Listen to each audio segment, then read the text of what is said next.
Selamat datang kembali di channel Ini Kisah. Sebelumnya jangan lupa untuk like dan subscribe channel ini ya. Dan juga jangan lupa untuk follow Instagram dan TikTok Ini Kisah untuk info menarik lainnya. Pada video sebelumnya, kita telah membahas peradaban Nusantara. Kali ini kita akan membahas peradaban Arab. Sebenarnya, siapakah bangsa Arab? Bangsa Arab adalah sebuah grup etnik yang heterogen yang berada di sepanjang Timur Tengah dan Afrika Utara. Bangsa Arab aslinya berasal dari Jazirah Arab dan menyebar ke seluruh Timur Tengah dan Afrika Utara melalui penyebaran agama Islam. Kata Arab pertama kali muncul pada abad ke-9 sebelum Masehi. Bangsa Arab tidak selalu terdiri dari orang-orang Islam, tetapi juga orang Kristen dan Yahudi. Beberapa buktinya ialah peradaban Nabatea yang didirikan oleh bangsa Arab yang beragama Kristen. Pada zaman modern ini, seseorang dikatakan berbangsa Arab jika memenuhi 3 syarat sebagai berikut. Yang pertama, genealogi, atau seseorang yang memiliki keturunan dari Arab dan nenek moyangnya tinggal di negeri Arab. Yang kedua, bahasa, berarti seseorang yang menuturkan bahasa Arab sebagai bahasa ibu. Akan tetapi, rakyat Mesir menolak dasar ini. Yang terakhir, politik. Maksudnya, seseorang yang memiliki kebangsaan negara di kawasan Arab. Di samping itu, ada beberapa pendapat yang hampir sama mengenai syarat tersebut, yaitu yang pertama, Habib Hasan Touma. Menurutnya, orang Arab adalah orang yang memiliki kebangsaan Arab, yang memakai bahasa Arab, dan memiliki pengetahuan tentang Arab secara keseluruhan. Dan yang terakhir, Liga Arab. Orang Arab adalah orang yang memiliki kebangsaan negara di dunia Arab, berbahasa dan menuturkan bahasa Arab, dan peduli terhadap nasib bangsa Arab. Bangsa Arab hidup berkabilah-kabilah atau suku. Oleh karena itu, perselisihan seringkali terjadi, apalagi menjelang kelahiran Islam. Dunia Arab terus-menerus menjadi ajang peperangan. Asal-usul dan sejarah bangsa Arab. Bangsa Semit ialah bangsa yang merupakan keturunan Sam bin Nuh alaihissalam. Ada beberapa teori yang menjelaskan asal-usul bangsa Semit. Di antara teori yang paling sering dijadikan rujukan adalah teori yang menyebutkan bahwa bangsa Semit berasal dari Jazirah Arab. Istilah Semit diberikan kepada anggota dari berbagai suku bangsa yang menggunakan bahasa-bahasa dalam rumpun bahasa Semit kuno maupun modern, yang umumnya berdiam di Timur Dekat, termasuk Akkadia, Ibrani, Arab, Nabatea, Malta, dan masih banyak lagi. Awalnya, mereka membangun peradaban di Mesopotamia dan Syria, tetapi perlahan mulai kehilangan dominasi diakibatkan serangan dari bangsa nomad Semit dan bangsa non-Semit. Setelah penyerangan itu, bangsa Semit bercerai-berai ke daerah utara dan selatan, di mana bangsa Arab akan berkembang di sana. Bangsa Arab di utara membangun peradaban yang dinamakan peradaban Nabatea, sedangkan sebelah selatan membentuk kafilah-kafilah yang tersebar kemudian membentuk sebuah kerajaan di daerah Yaman yang sering disebut oleh bangsa Yunani sebagai Arabia Felix, yang artinya kawasan Arab yang beruntung. Daerah ini memiliki iklim dan hasil pertanian yang melimpah. Kafilah sendiri merupakan sebuah rombongan di padang pasir yang terdiri dari iringan-iringan unta. Dan disebutkan juga bahwa kafilah adalah pengembara atau pedagang yang menjual berbagai kebutuhan pokok dengan cara berdagang secara berkeliling dan berpindah-pindah tempat. Selain itu, menurut kitab Sirah Nabawiyah dijelaskan bahwa bangsa Arab yang diketahui paling tertua adalah yang hidup setelah banjir Nabi Nuh alaihissalam. Disebutkan juga silsilah keturunan dan cikal bakalnya. Kaum Arab dibagi menjadi 3 bagian, yaitu Arab Baidah yang telah punah, Arab Aribah yang merupakan leluhur asli bangsa Arab, dan Arab Mustaribah yang merupakan campuran. Apakah yang dimaksud Jazirah Arab? Jazirah Arab adalah sebuah jazirah atau semenanjung besar di Asia Barat Daya pada persimpangan Afrika dan Asia. Perbatasan pesisir Jazirah Arab adalah sebagai berikut. Bagian barat daya berbatasan dengan Laut Merah dan Teluk Aqabah. Bagian tenggara berbatasan dengan Laut Arab, dan bagian timur laut berbatasan dengan Teluk Oman dan Teluk Persia. Arab tidak memiliki danau atau sungai, yang ada hanya wadi, yang merupakan palung sungai kering yang hanya mengandung air selama hujan lebat. Iklimnya panas dan gersang, tidak ada hutan, dan oleh karena itu binatang buasnya sedikit. Arab terkenal pula dengan perdagangan yang menggunakan caravan. Istilah Arab sering digunakan hanya merujuk pada Arab Saudi saja. Tetapi di kesempatan yang lain, istilah Arab bisa berarti meliputi seluruh dunia Arab, yang terbentang mulai dari Maroko di bagian barat hingga Oman di bagian timur. Negara Arab Saudi meliputi hampir seluruh Jazirah Arab. Kebanyakan penduduk Jazirah Arab tinggal di Arab Saudi dan Yaman. Jazirah ini mengandung sejumlah besar minyak bumi dan merupakan tempat kota suci umat muslim, yaitu Mekah dan Madinah, yang keduanya berada di Arab Saudi. Uni Emirat Arab dan Qatar merupakan tempat stasiun televisi berbahasa Arab utama, seperti Al Jazeera. Secara politik, Jazirah Arab terdiri dari negara-negara Arab Saudi, yaitu Arab Saudi, Kuwait, Yaman, Oman, Uni Emirat Arab, Qatar, dan Bahrain. Sejarah Arab Saudi. Arab Saudi merupakan salah satu negara monarki di semenanjung Arab. Secara resmi dikenal dengan Kerajaan Arab Saudi atau Kingdom of Saudi Arabia. Negara ini merupakan tempat lahirnya agama Islam. Di tempat ini juga terdapat dua kota suci, yaitu Mekah dan Madinah. Setiap tahun, kedua kota ini ramai dikunjungi oleh umat muslim dari seluruh dunia untuk menunaikan ibadah haji. Pada zaman dahulu, daerah Arab Saudi dikenal menjadi dua bagian, yaitu daerah Hijaz atau Mekah, Madinah, dan Jeddah, dan daerah Gunung Najd, yang dihuni oleh suku-suku lokal Arab atau Baduy. Pada tahun 1750, di bagian tengah semenanjung Arab, Muhammad bin Saud bersama dengan Muhammad bin Abdul Wahab bekerja sama untuk memurnikan agama Islam, yang kemudian dilanjutkan oleh Abdul Aziz Al-Saud dengan menyatukan seluruh wilayah Hijaz yang dahulu dikuasai oleh Syarif Hussain dan Najd. Pada tahun 1902, Abdul Aziz menguasai Riyadh, Al-Aqsa, kemudian wilayah Najd antara tahun 1913 sampai 1926. Pada tanggal 8 Januari 1926, Abdul Aziz menjadi penguasa wilayah Najd dan menandatangani perjanjian di Jeddah pada tanggal 20 Mei 1927 Arab Saudi menyatakan kemerdekaannya, serta tahun 1936 wilayah itu diresmikan sebagai Kerajaan Arab Saudi. Lalu, apa bedanya Arab Saudi dan Uni Emirat Arab? Ada banyak sekali negara-negara yang termasuk dalam kategori negara Arab. Beberapa di antaranya adalah Uni Emirat Arab dan Arab Saudi. Banyak orang yang masih mengira bahwa keduanya merupakan satu negara yang sama, atau justru tak dapat membedakan antara satu dengan lainnya. Padahal, Arab Saudi dan Uni Emirat Arab merupakan dua negara yang jelas berbeda. Berikut beberapa perbedaannya. Yang pertama, Arab Saudi memperoleh kemerdekaannya pada tahun 1932, sementara Uni Emirat Arab merdeka pada tahun 1971. Perbedaan lain antara kedua negara ini adalah Uni Emirat Arab jauh lebih modern dan progresif daripada Arab Saudi. Yang kedua, Arab Saudi merupakan negara monarki dengan kepala negaranya seorang raja, sedangkan Uni Emirat Arab merupakan negara federasi yang dikepalai oleh seorang presiden. Yang ketiga, luas wilayah Arab Saudi memiliki luas hingga 2 juta kilometer persegi, sementara Uni Emirat Arab hanya memiliki luas wilayah sekitar 83.600 kilometer persegi. Tentunya dengan begitu, kita dapat membedakan kedua negara ini dengan mudah.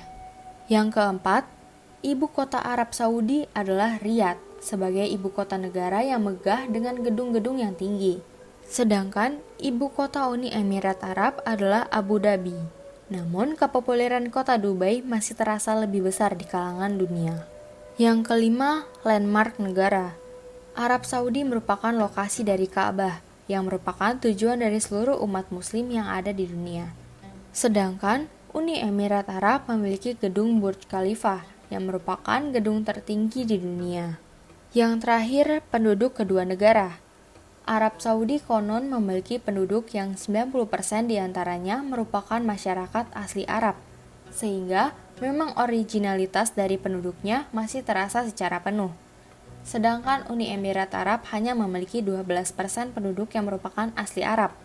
Sisanya adalah para pendatang baik dari Pakistan, India, dan negara-negara lainnya. Apa itu Liga Arab?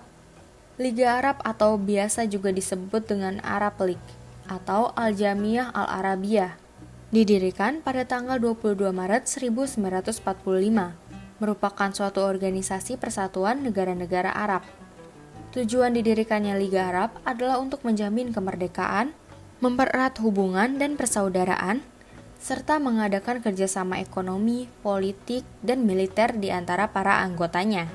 Anggota-anggota dari Liga Arab pada awalnya hanya 7 negara, yaitu Mesir, Arab Saudi, Irak, Yordania, Libanon, Suriah, dan Yaman.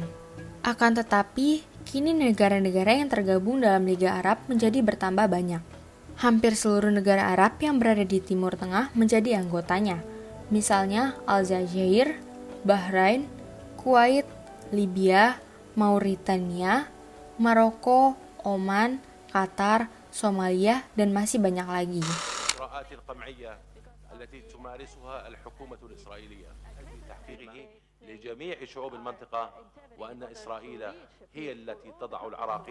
Liga Arab didirikan sebagai reaksi atas penjajahan kekuasaan Barat di negara-negara Arab dan berdirinya negara Israel atau negara Yahudi yang didirikan oleh kaum Zionisme.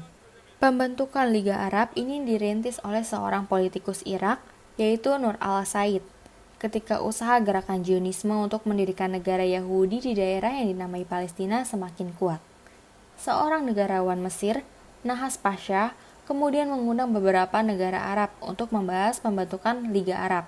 Dan tercapailah suatu kesepakatan antara negara-negara Arab yang disebut dengan Liga Arab. Namun, Liga Arab hanya menimbulkan perselisihan di dalamnya, dan malah menjadi forum tempat mereka untuk bersaing satu sama lain. Bahasa Arab. Salah satu bahasa dari rumpun Semit yang digunakan oleh orang-orang yang mendiami semenanjung Arabia di bagian barat daya Asia adalah bahasa Arab. Bahasa Arab digunakan oleh sekitar 200 juta bangsa Arab. Secara historis, bahasa Arab merupakan bagian dari keluarga bahasa Afro-Asia yang telah digunakan di wilayah Sahara sejak milenium ke-8 sebelum Masehi atau sekitar 8000 sebelum Masehi. Pada masa sekarang, bahasa telah mengalami kemajuan yang sangat pesat. Bukan hanya kosakata, struktur dan gaya bahasanya juga telah terpengaruh oleh bahasa asing. Pada zaman dahulu, ketika banyak sekali penerjemahan, bahasa asing yang paling memengaruhi bahasa Arab adalah bahasa Yunani. Adapun bahasa Yunani yang diserap ke bahasa Arab misalnya falsafah atau filsafat, kategoriah atau kategori, utulijiyah atau teologi, dan iklim atau iklim. Ada 2 kaidah dalam bahasa Arab, yaitu kaidah nahu yang fungsinya sebagai tata bahasa atau mempelajari susunan-susunan kata serta perubahan-perubahan bentuk bunyi pada akhir setiap kata dalam bahasa Arab. Kemudian, saraf yang berfungsi sebagai sistem konjungsi pada setiap akar dan bentuk-bentuk kata dalam bahasa Arab. Beberapa peninggalan ilmu pengetahuan bangsa Arab. Yang pertama, ilmu falak. Ilmu falak disebut juga dengan ilmu bintang atau ilmu astronomi. Kata falak sendiri berarti jalan, lintasan, dan peredaran. Jadi, ilmu falak adalah ilmu yang mempelajari tentang peredaran bintang-bintang dan matahari, serta hal-hal yang berkaitan dengannya. Pada zaman dahulu, ilmu falak digunakan sebagai ilmu nujum, yaitu ilmu yang digunakan untuk meramal nasib baik atau nasib buruk seseorang. Di kalangan orang Arab, ilmu falak bukan barang yang asing lagi. Mereka mengenalnya sejak zaman jahiliyah dari Yunani, India, Persia, dan Kaldan. Kemudian ilmu ini diwariskan pada generasi sesudahnya. Dengan pengetahuan yang lebih maju, maka ilmu falak ini pun mulai berkembang di seluruh dunia. Ilmu falak sendiri dibagi menjadi 2, yaitu yang pertama ilmu tabi atau sains, atau dikenal juga dengan ilmu falak astronomi. Ilmu ini membahas kedudukan bintang-bintang, pergerakannya, dan ketentuan-ketentuan gerhana matahari dan bulan. Yang kedua, ilmu yang membahas hubungan antara gerakan bintang-bintang dengan kelahiran, kematian, rejeki, jodoh, hujan, kesehatan, dan lain-lain. Ilmu ini disebut juga dengan astrologi, atau tanjim atau nujum. Yang kedua, kalender hijriyah. Di Arab, pada zaman dahulu sudah ada kalender, yaitu kalender yang berdasarkan pada bulan atau kamariyah maupun matahari atau syamsiah. Saat itu belum dikenal penomoran tahun, Yang ada hanya penyebutan tahun berdasarkan peristiwa penting yang terjadi saat itu. Misalnya ketika Nabi Muhammad SAW lahir sedang terjadi penyerbuan Ka'bah oleh tentara gajah, maka tahun kelahiran Nabi Muhammad disebut dengan tahun gajah. Kalender Hijriah sebenarnya sudah ada pada tahun ke-9 periode Madinah ketika terjadi peristiwa hijrahnya Nabi Muhammad SAW dari Mekah ke Madinah. Akan tetapi, kalender ini direvisi ketika 6 tahun setelah wafatnya Nabi Muhammad dengan menghilangkan seluruh bulan-bulan yang ada, diganti dengan nama-nama bulan yang baru.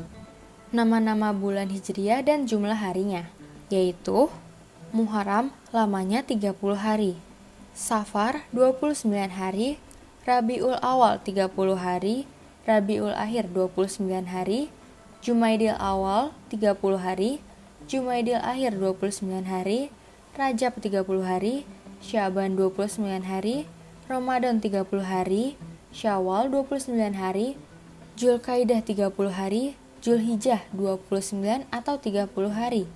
Kalender Hijriah terdiri dari 7 hari, dengan nama-nama harinya yaitu Ahad berarti Minggu, Itsnain Senin, Salsa atau Selasa, Arba'a berarti Rabu, Kamis berarti Kamis, Jumaat berarti Jumat, dan Sabt berarti Sabtu. Beberapa ahli ilmu bangsa Arab. Yang pertama, Al-Farabi. Mempunyai banyak nama dan julukan. Beliau bernama asli Abu Nasir Muhammad bin Al-Farah Al-Farabi. Di dunia barat, beliau terkenal dengan nama Al-Farabius, Al-Farabi, Farabi, dan Abu Nasir. Al-Farabi dikenal sebagai seorang ilmuwan dan orang yang ahli dalam filsafat Islam. Beliau juga memberi kontribusi dalam bidang matematika, filosofi, pengobatan, dan bahkan musik. Al-Farabi dikenal sebagai guru kedua setelah Aristoteles. Dia adalah filsuf Islam pertama yang berupaya menghadapkan, mempertalikan, dan sejauh mungkin menyelaraskan filsafat politik Yunani klasik dengan Islam. Karyanya yang paling terkenal adalah Al-Madinah Al-Fadilah. Dan yang terakhir, Ibnu Sina, atau orang barat menyebutnya dengan Avicenna. Dilahirkan pada tahun 370 Hijriah atau 980 Masehi. Ia mulai dikenal banyak orang setelah berhasil menyembuhkan penyakit yang diderita oleh putra Nub Ibnu Nas al-Samani. Dalam bidang pengobatan, Ibnu Sina diberi julukan Al-Sheikh Al-Rais atau Maha Guru Pertama, sebab beliau tidak ada tandingannya. Tidak hanya mengobati, beliau juga mengarang beberapa buku, seperti Al-Qanun fil Tabib yang dialihbahasakan ke dalam bahasa Inggris dengan judul Precept of Medicine. Selain itu, ada juga Remedies for the Heart, memuat 760 penyakit disertai cara pengobatannya. Ia juga merupakan ahli filsafat yang pemikirannya banyak dipengaruhi oleh aliran Al-Farabi. Mekah. Mekah pada aslinya bernama Makkah.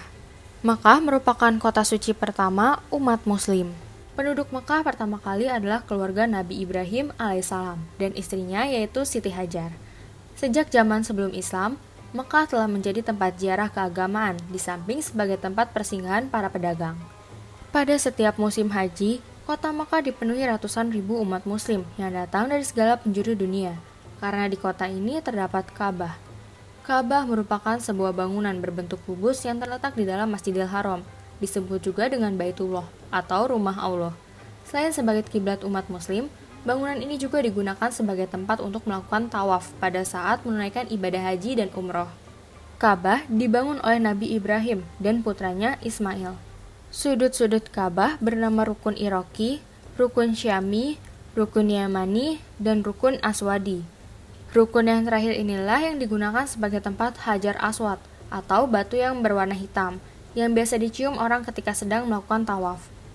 Ka'bah disebut juga dengan Baitul Haram atau rumah yang mulia, Baitullah atau rumah Allah, dan Baitul Atiq atau rumah tua. Madinah. Madinah merupakan kota suci kedua setelah kota Mekah. Pada zaman dahulu, kota ini dikenal dengan nama kota Yasrib. Setelah Nabi Muhammad SAW hijrah dari Mekah ke Madinah pada tahun 622, lahirlah sebutan Madinatul Nabi atau kota Nabi yang disingkat dengan nama Madinah. Kota Madinah dianggap suci karena di kota ini terdapat Masjid Nabawi. Masjid Nabawi merupakan pusat kegiatan di kota Madinah. Keistimewaan Masjid Nabawi adalah adanya makam Nabi Muhammad SAW, Umar bin Khattab, dan Abu Bakar Asy-Siddiq di dalam masjid. Tempat makam ini mudah ditandai dari luar karena adanya kubah hijau besar yang terletak di atasnya. Masjid Nabawi dibangun oleh Nabi Muhammad SAW beserta para sahabatnya di tengah-tengah kota Madinah sekitar 1 Hijriah atau 662 Masehi. Beberapa bangunan ikonik bangsa Arab. Yang pertama, Kuwait Liberation Tower. Tower ini merupakan tower kebanggaan dan menjadi identitas Kuwait. Mulai dibangun pada 2 Agustus 1990 dan selesai pada tahun 1993, yang untungnya tidak rusak akibat adanya penyerangan Irak ke Kuwait. Tower ini tingginya mencapai 372 meter, jauh lebih tinggi dari Monas yang hanya 137 meter. Yang kedua, Kota Shibam. Disebut-sebut merupakan kota pencakar langit tertua di dunia, dan sekarang menjadi salah satu peninggalan sejarah yang dinyatakan oleh UNICEF sebagai peninggalan kuno dunia yang harus dijaga. Kota ini berada di Yaman dan berumur 600 tahun lebih. Bangunan-bangunannya menjulang tinggi dan terbuat dari tanah. Dan yang terakhir, Burj Khalifa, memiliki ketinggian 828 meter. Burj Khalifa menjadi gedung pencakar langit tertinggi di dunia yang pernah dibuat oleh manusia. Burj Khalifa mengalahkan Shanghai Tower yang hanya memiliki ketinggian sekitar 632 meter.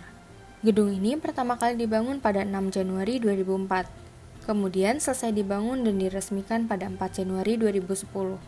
Burj Khalifa pun difungsikan sebagai gedung pencakar langit serbaguna di Dubai. Terdapat 162 lantai yang tiap lantainya menawarkan berbagai hiburan. Mulai dari tempat makan, pusat perbelanjaan, perpustakaan, wisata, tempat relaksasi, bahkan hotel. Di lantai ke-160 terdapat hotel bintang 5 yang dirancang oleh Giorgio Armani. Sekian pembahasan kali ini, semoga bermanfaat bagi kita semua. Terima kasih sudah menonton dan sampai jumpa di video selanjutnya.